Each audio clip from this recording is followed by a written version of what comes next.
Ko ahau, ko orini kaipara.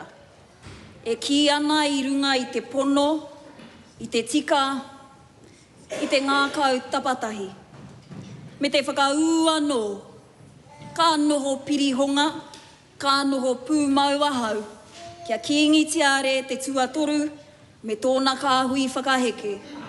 E ai, ki te ture.